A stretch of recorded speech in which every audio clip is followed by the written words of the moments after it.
In first video, hopefully we got to the message that to do analysis, we need to define Sobolev functions on general spaces.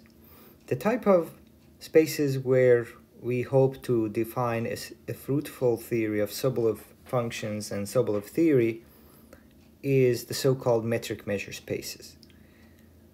We know what a metric space is, and a metric measure space is just a metric space x, the set d, the distance function, but now also a measure defined on the set. And the reason for having both a metric and a measure is due to the fact that in analysis you want to take derivatives, but also you want to take integrals. And remember, for example, the fundamental theorem of calculus is saying that the fb minus fa, which you can think of as a global quantity because it compares the values at the ends of a very long interval, can be recovered by integrating this local information, which is the derivative, on that interval. So you have derivation, you have integral, and then all of a sudden there is this magical theorem that holds.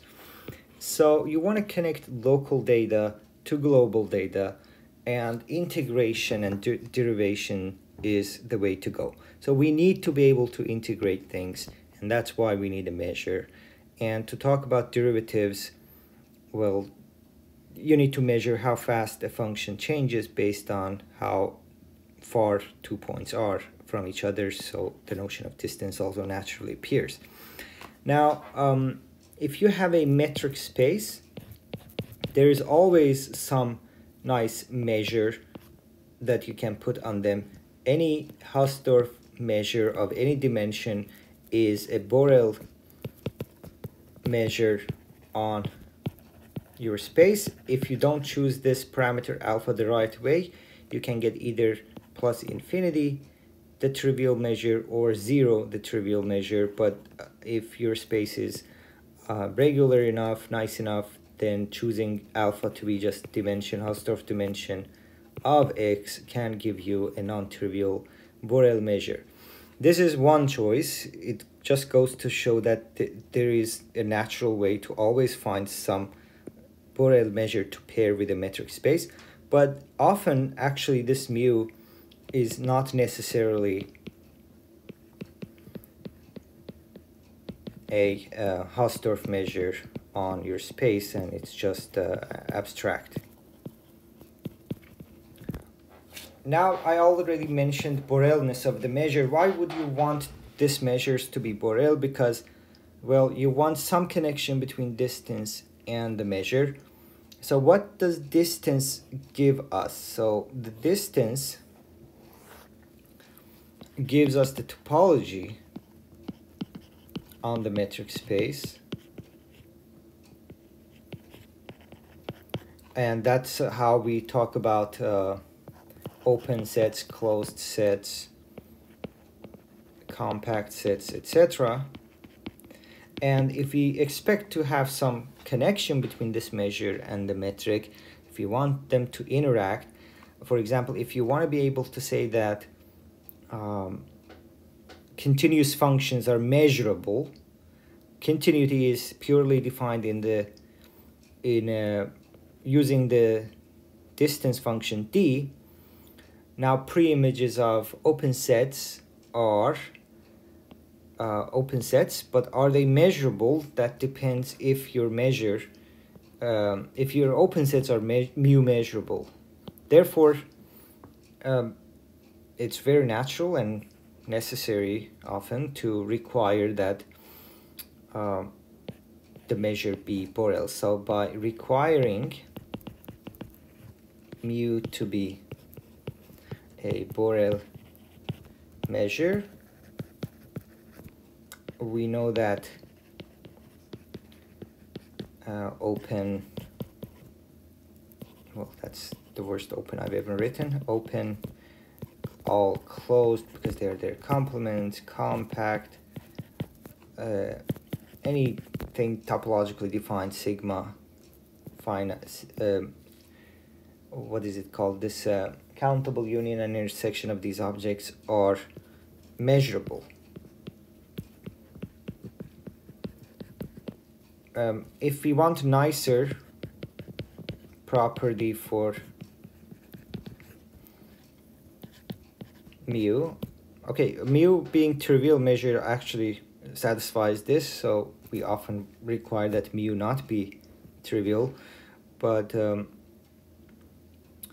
so the nicer property for mu that we can expect, that we can want or require, for example, in some settings, is that mu be Borel regular.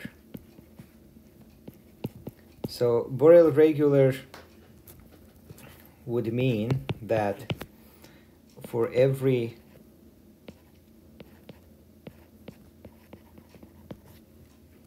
mu measurable set,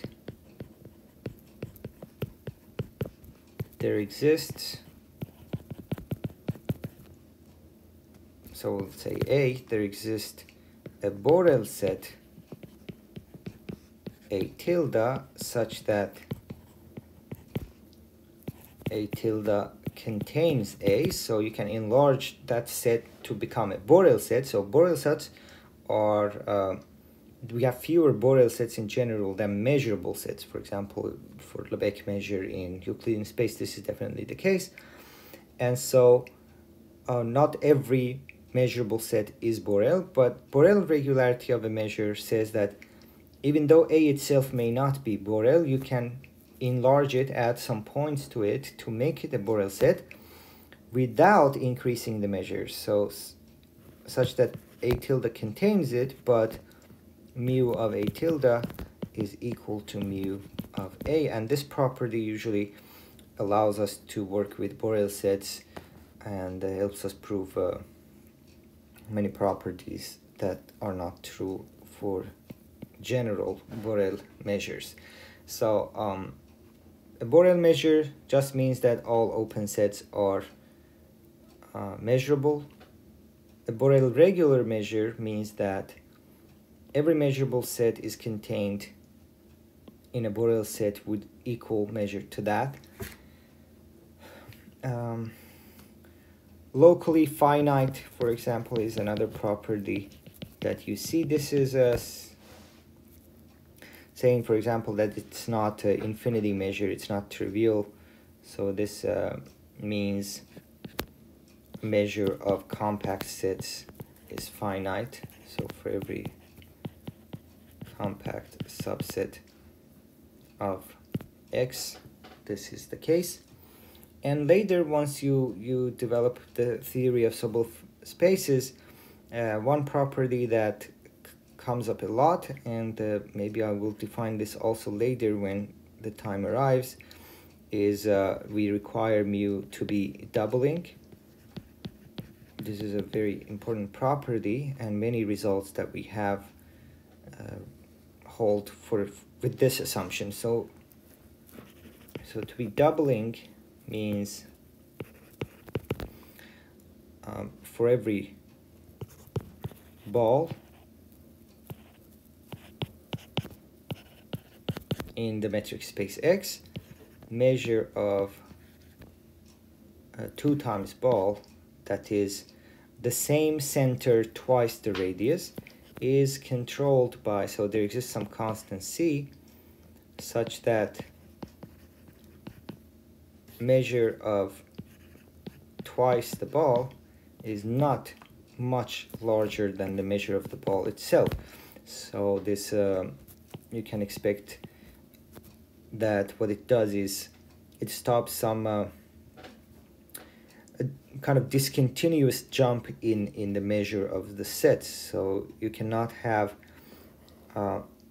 some measure on this ball and then infinitely larger measure once you go twice that ball. And this is important, you can imagine, for behavior of Sobolev functions. So integrability is different for functions if a space is, if the measure is doubling or not. Okay, so this is just to give you an idea of the type of objects, the category of objects that we will work with in developing a theory of Sobolev functions.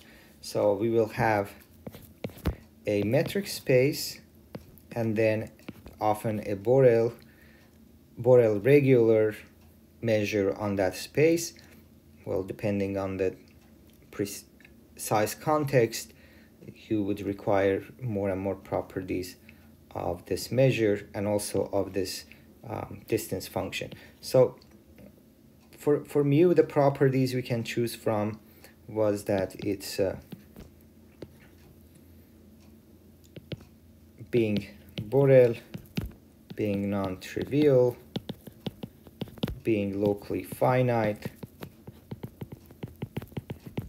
Also, there is another one that maybe the measure is 0 everywhere, but to avoid that, one property that we require is that measure of balls be finite and positive, so for all non-degenerate balls.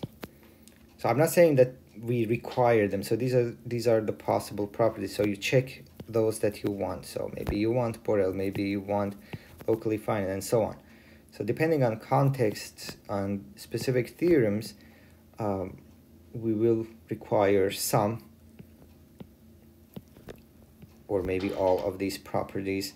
So mu doubling, this is really important. Okay, and how about the distance? We can also require things about the distance.